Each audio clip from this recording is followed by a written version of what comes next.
Power gas heaters start at just $59.95, including gas. And from Fire Gas of Mask, there's a further £10 of free colour. So when you want to get gas, get colour.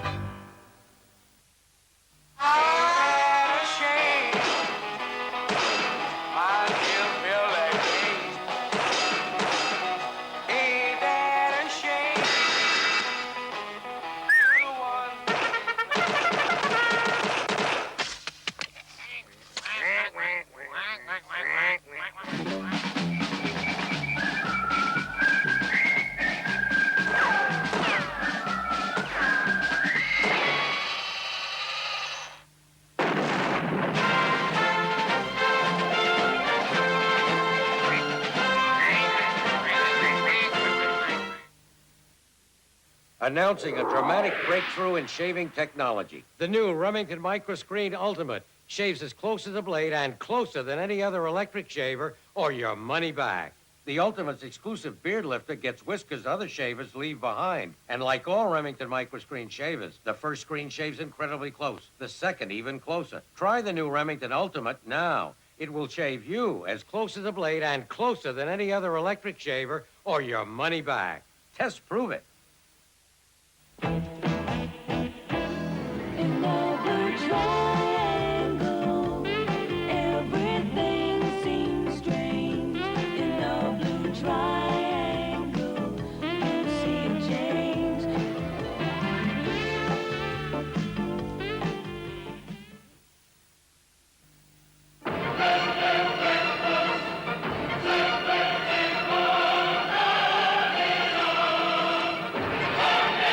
Old Spice, the classic masculine fragrance. The mark of a man.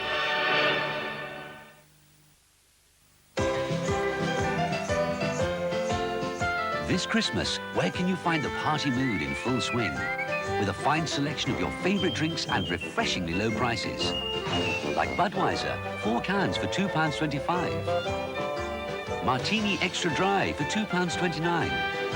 And Herald Lager, 4 large cans for £1.19. Where can you find this? In a word, presto. We think you'll be impressed.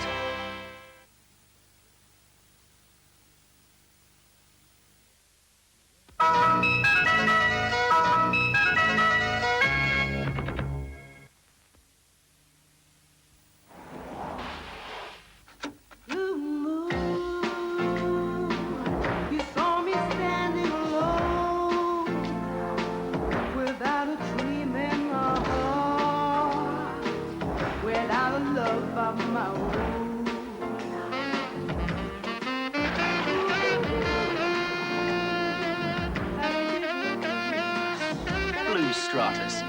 Nothing's grey when you're into blue.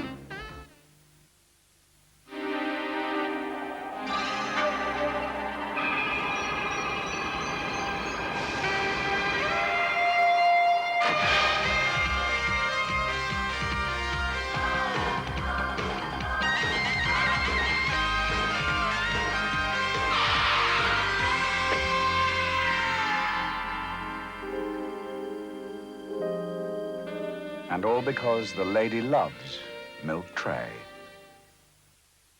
Débutant se composait de 2 dames. Ah non! Vite, une serviette! La soupe! La soupe! Enfin, c'est pourtant pas tombé de jour. On s'est trompé d'heure. Oh, c'est pas vrai, mais qu'est-ce qu'on va faire? La chaussette! J'arrive! Ah, le pied d'or. Les Français adorent le piador. There's a difference at McDonald's. There's a difference you can taste. All the good things we make better. Make a special kind of place. There's a difference at McDonald's. You notice right away. It's a welcome to your family. You can stay or take away. There's a difference at McDonald's you'll enjoy.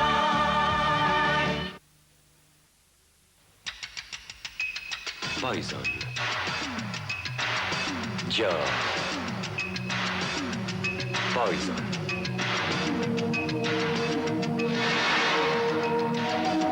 Le parfum par Christian Dior.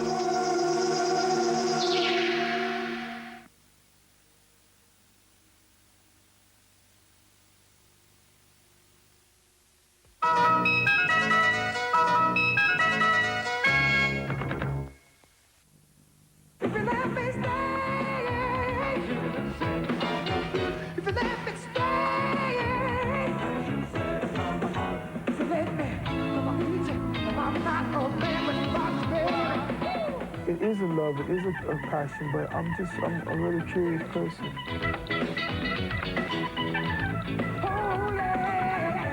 That's why most people pick up guitar, because it looks cool.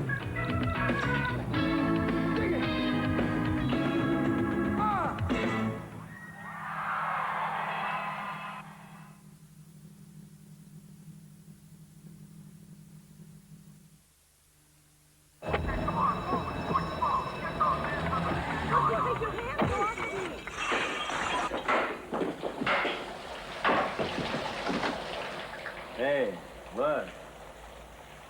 Barbican, alcohol-free. Alcohol-free.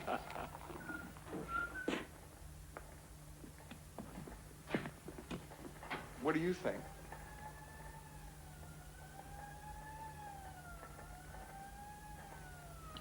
Who are they trying to fool?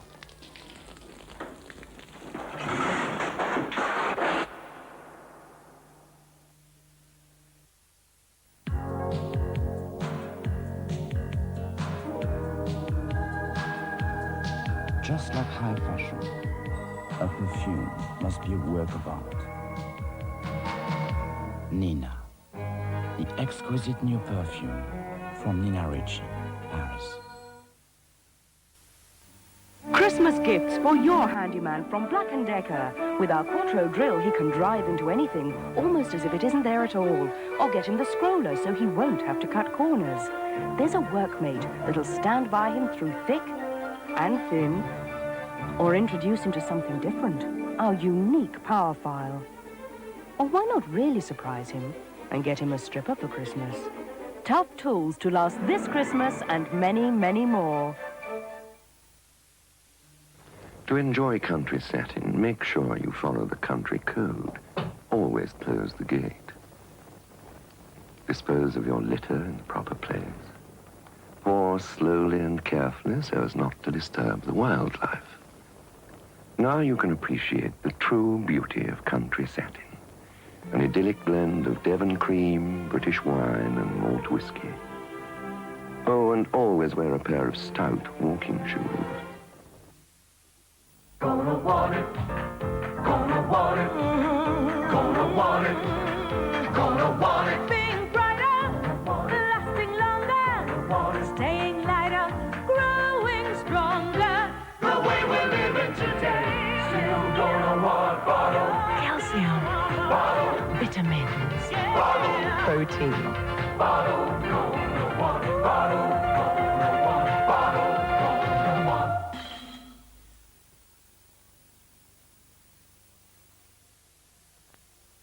There now follows a party political broadcast by the Labour Party.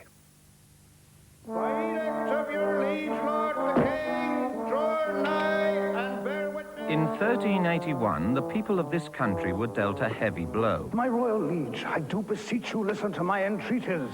These revenues are much needed by your realm and by your court. I understand this.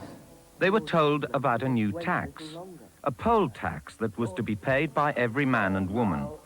The tax was deeply unpopular because it was unjust. To follow and obey you, sir, and this they will willingly do. But there has been so much trouble across the country. The king's taxmen found it very hard to collect, but they persisted. It led to one of the most famous rebellions in British history. 600 years later, the government plans to introduce this tax again. And it's even more unfair now than it was then. Under the poll tax, you won't be paying according to the size of your house or your income. Every adult in your area is expected to pay the same, whatever his or her means. So a millionaire living alone in a mansion will pay less than a family in a terraced house. Naturally, there will be winners and losers. Mr. Ridley, the Environment Secretary, will be a winner on his Gloucestershire home. His present rates bill is £1,231. Under the poll tax, he will pay just £360 for himself and his wife, a total saving of £871. But many people will be losers. 22.5 million, in fact, well over half the adults in Britain. The Stenson family of Bradford will be a lot worse off, paying nearly £600 more in poll tax. For the Stensons, the poll tax is a return to the Dark Ages. So how much will the poll tax cost you? It depends how many adults there are in your household and where you live. Families with 3 adults are likely to be worse off by an average of £4.50 a week, and households with 4 adults, say a mum, dad and 2 children over 18, will pay an average of £8.50 extra a week. But even households with 2 adults don't escape. Nearly 7 million of these families will be paying more than they do now. As for the elderly, those living alone in large houses may pay less under the poll tax. But age concerns say 1/3 of single pensioners will be worse off. The elderly living with their children will have to pay poll tax. Only if they move into old people's homes will they be exempted. In Scotland, we're very much further down the road. The poll tax is law. And what we are now seeing is the horrifying complexity of making the wretched thing work. We've got to compile the register. We've got to trace every adult who moves house during the year. We've got to pursue those that don't pay. And we're going to be left with a very cumbersome system where housing benefit records, where education records are going to be pillaged, where the electoral roll is going to be cross-checked to see if anyone is escaping the net. If you think I'm exaggerating, just have a look at what's behind me. That's the government's attempt to make the inexplicable explicable. And there is no doubt at all that we are being asked to pay a high price for what is a bureaucratic nightmare. They'll want to know who that man is living in your house. They'll know when you register your child at school.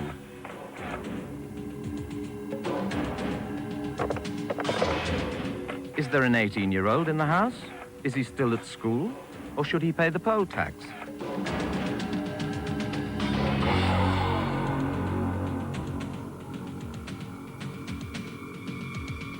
And it's no good saying it's not fair and you won't pay, because they'll take the money from your family anyway. Yes, the poll tax is unfair. Apprentices, young people, nurses will pay exactly the same tax as the head of their organization or the most highly paid managing director. No one will escape the intrusions into their family lives and their privacies caused by the poll tax inspectors keeping the register up to date. Not surprisingly, the poll tax has few friends outside the Conservative Party, and every other democratic country has rejected it. You should learn more about the poll tax's effect on you and your family. The Labour Party can help. If you would like more information or to join us in our campaign against the poll tax, write to me, Jack Cunningham, care of the Labour Party, Free Post, London, SE17 1BR, or telephone 01 200 0200. That was a party political broadcast by the Labour Party. You're watching Tyne Tees Television. Now we go to ITN for news at 10 with Alistair Burnett and Sandy Gall.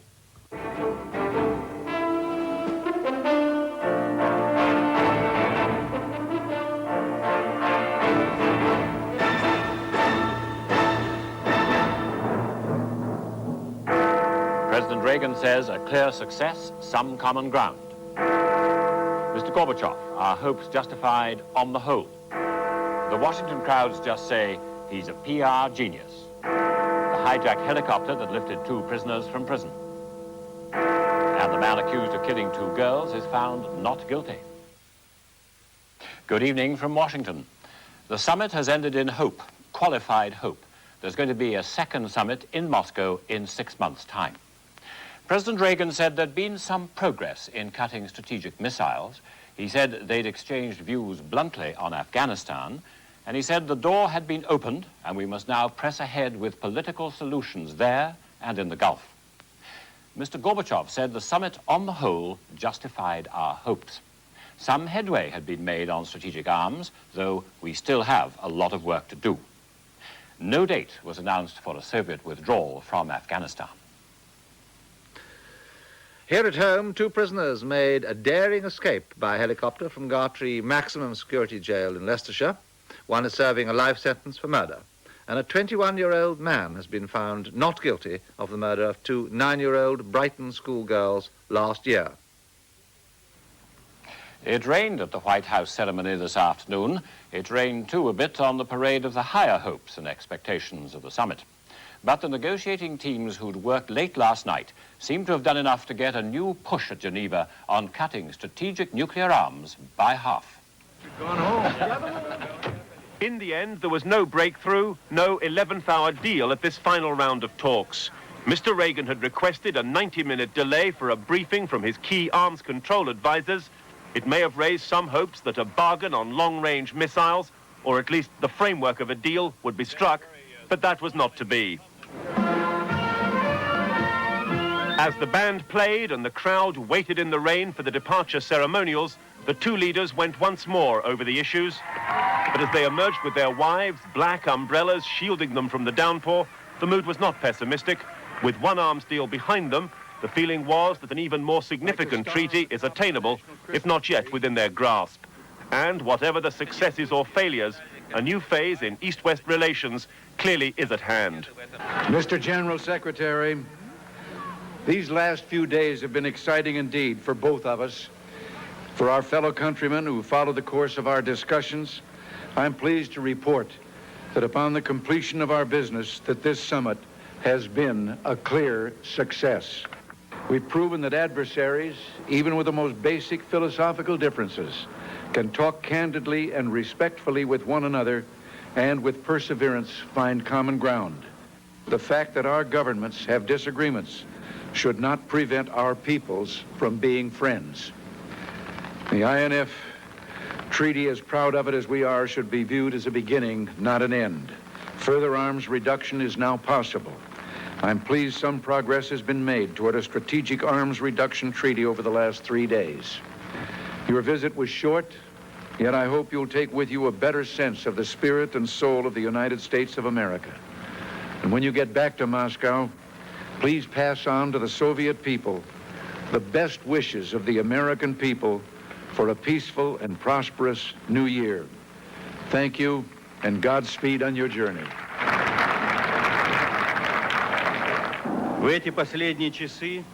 In these last hours before our departure for home, we note with satisfaction that the visit to Washington has, on the whole, justified our hopes. Some headway has been made on the central issue, achieving substantial reductions of strategic offensive arms. I believe that what we have accomplished during the meeting and the discussions will, with time, help considerably to improve the atmosphere in the world at large and in America itself in terms of its more correct and tolerant perception of my country. We are grateful for your hospitality, and we wish success, well-being, and peace to all Americans. Thank you, and goodbye. It's said they made little or no progress on Afghanistan.